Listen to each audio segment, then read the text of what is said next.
इमरान खान के साथ कुछ ऐसा हो गया है कि सिर मुड़ाते ही ओले पड़ रहे हैं। अब तालिबान ने पाकिस्तान की तरफ बंदूक तान दी है। तालिबान ने सीधी धमकी दी है पाकिस्तान को। तो वहीं डोमिनिका नाम के देश ने आखिरकार पकड़ ही लिया उस खतरनाक धूर्त भारतीय को जो अभी तक बच रहा था। तो वहीं सबसे बड़ी खबर, आखिरकार चीन की चालाकियों से बचाया ताइवान ने भारत को। इसके अलावा बहुत कुछ, आइए जानते हैं इन खबरों को विस्तार से। वो पंजाब बैंक वाला घोटाला तो आपको याद ही होगा। हजारों करोड़ रुपए के घोटाले हो गए और दो लोग बड़े आराम से फरार हो गए। एक था नीरव मोदी और दूसरा मेहुल चौकसी। नीरव मोदी तो आजकल लंदन की जेल में है और कहा यह जा रहा है कि बहुत जल्द वो भारत की जेल में दाल रोटी खाता हुआ मिलेगा। लेकिन इसमें ये जो मोटू छोटू बंदा है, असल में ये बड़ा फुर्तीला निकला है। जैसे ही मीडिया में 2017-18 में खबर आने लगी, ये सबसे पहले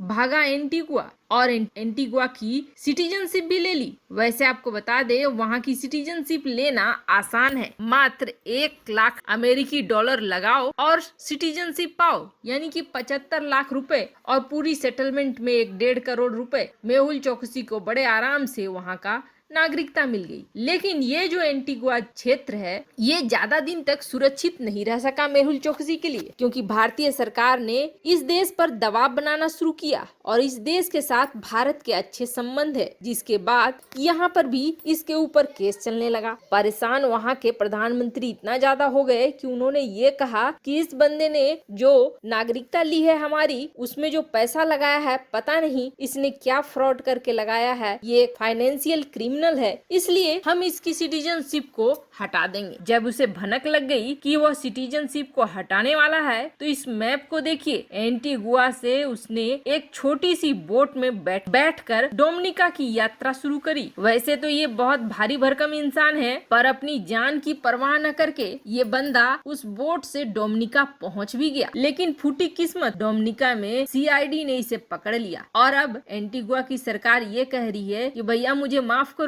इसे मुझे नहीं भेजना, इसे सीधे उठाकर भेज दो भारत। अच्छा हुआ कि हमारे गले से ये निकला। अब डोमिनिका अचानक से क्यों फटे में टांग अड़ा रहा है भारत के, तो आपको बता दें, डोमिनिका और भारतीय सरकार बहुत ही अच्छी नीतियां भी रही है और संबंध भी रहे हैं। डोमिनिका की जनसंख्या मात्र 90,000 के आसपास है, जिसे भारत ने समय पर वैक्सीन मुहैया कराया है। यही वजह है कि डोमिनिका आज भारत को हर तरह से मदद करने को तैयार है। ये छोटा सा देश जब भारत से वैक्सीन पाया था तो इसके पीएम बड़े भावुक हो गए थे और भावुक होकर उन्होंने भारत के लिए बड़ा संदेश दिया था। वो कहते हैं ना, किसी के लिए अच्छा करो तो वो बर्बाद नहीं जाता है। भारत की नीतियों की वजह से हमें मदद भी मिल रहा है और रणनीतिक सहयोग भी मिल रहा है। तो वहीं दूसरी तरफ चीन की कालाबाजारी ने भारत को परेशान कर रखा था। हालांकि जब लद्दाख में विवाद शुरू हुआ था, तब भारत ने कई तरह के व्यापार चीन के साथ बंद कर दिए थे। पर जैसे ही महामारी की दूसरी लहर आई, ये भारत की मजबूरी हो गई। भारत ऑक्सीजन कंसंट्रेटर की मशीनें खरीदे चीन से और चीन ने इस मौके का पूरा फायदा उठाया, सारी चीजों का दाम बढ़ा दिया और दूसरी बात, उनकी क्वालिटी राम भरोसे ही थी। पर भारत के पास भी कोई ऑप्शन नहीं था। बाकी किसी भी देश से भारत को कंसंट्रेटर बल्क मात्रा में मिलने की कोई उम्मीद नहीं थी, जिसके बाद भारत को ये निर्णय लेना पड़ा ताकि लोगों की जान बचाई जा सके, क्योंकि इनके प्लांट तुरंत से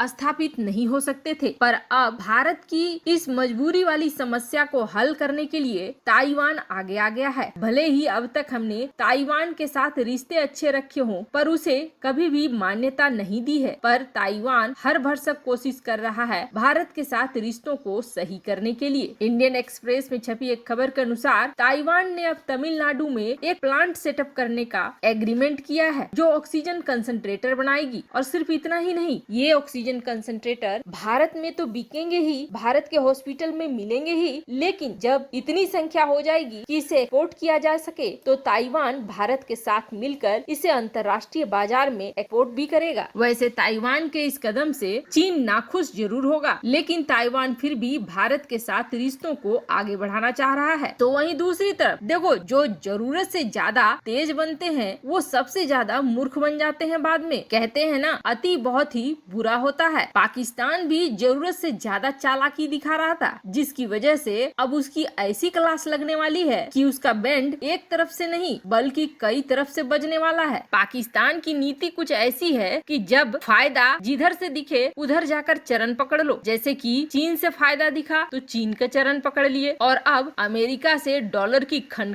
लेने के लिए अमेरिका के पैर पकड़ लिए। हाल ही में अमेरिका ने ये साफ करा है कि अफगानिस्तान में मिलिट्री ऑपरेशंस और डिफेंस की चीजों के लिए वो पाकिस्तान की जमीन और आसमान दोनों का इस्तेमाल कर सकता है। अब देखो, वाशिंगटन के तरफ से ये बात कही गई तो बिना सिर पैर के तो नहीं ही कही गई होगी। जरूर दोनों देशों के बीच पैक्ट बना होगा तभी इतनी बड़ी बात कही गई। अफगानिस्तान से अब अमेरिका पूरी तरीके से निकल जरूर रहा है, लेकिन अफगानिस्तान पर अपना कंट्रोल खोना नहीं चाह रहा है। ऐसे में अफगानिस्तान के जो पड़ोसी हैं वहाँ पे उसे चाहिए अमेरिका का बेस, और पाकिस्तान इसमें तैयार भी हो गया है, क्योंकि पाकिस्तान को चाहिए हर साल बड़ी संख्या में अमेरिकी डॉलर। अब पाकिस्तान ने इसके लिए हाँ तो जरूर बोला है, भले ही विदेश मंत्री ना बोल रहे हो या लोकल मीडिया ना बोल रही हो। पाकिस्तान ने जिस जल्लाद को तैयार करा था अफगानिस्तान की सरकार के लिए और अमेरिका के लिए, अब वही खुद पाकिस्तान को हलाल करने को तैयार है। अब समस्या ये है कि एक तरफ पाकिस्तान के खाई है तो दूसरी तरफ उससे बड़ी वाली खाई है। किसी भी सूरत में पाकिस्तान का बचना मुश्किल है। पर अब हुआ ये है कि तालिबान ने सीधे सीधे धमकी दी है। पहले तो तालिबान ने ये कहा कि हम अपने सारे पड़ोसी देशों से ये कहते हैं कि अमेरिका को बेस बनाने न दिया जाए, लेकिन अगर किसी ने इस चीज को किया तो ये समझ लेना कि वो बहुत बड़ी ऐतिहासिक गलती कर रहा है और हम चुप नहीं रहने वाले हैं। तालिबान ने कहा कि भले ही अमेरिकी यहाँ से निकल रहे हैं, लेकिन हमें सुनने को ऐसा मिल रहा है कि हमारे पड़ोसी पाकिस्तान या कोई अन्य अमेरिका को बेस बनाने की अनुमति दे रहे हैं। अगर ऐसा होता है तो भविष्य में उस देश को भी तैयार रहना होगा इन चीजों को झेलने के लिए। अब देखो, ये कौन सा देश है ये स्पष्ट पता है। अब आप सोचेंगे ये तो भारत के लिए भी हो सकता है, तो आपको बता दें अफगानिस्तान का पड़ोसी भारत नहीं है। अफगानिस्तान से भारत की सीमा नहीं लगती है और इस वक्त जोर शोर से सिर्फ और सिर्फ पाकिस्तान का ही नाम आ रहा है। यही वजह है कि जिस पाकिस्तान ने तालिबान को इतना आगे बढ़ाया, अब वही तालिबान पाकिस्तान को नोच खाएगा। वैसे आपको क्या लगता है, क्या भारत की विदेश नीति इस वक्त सही चल रही है? कमेंट कर अपनी राय जरूर बताइए। जल्द मिलते हैं अगले वीडियो में नई खबर के साथ।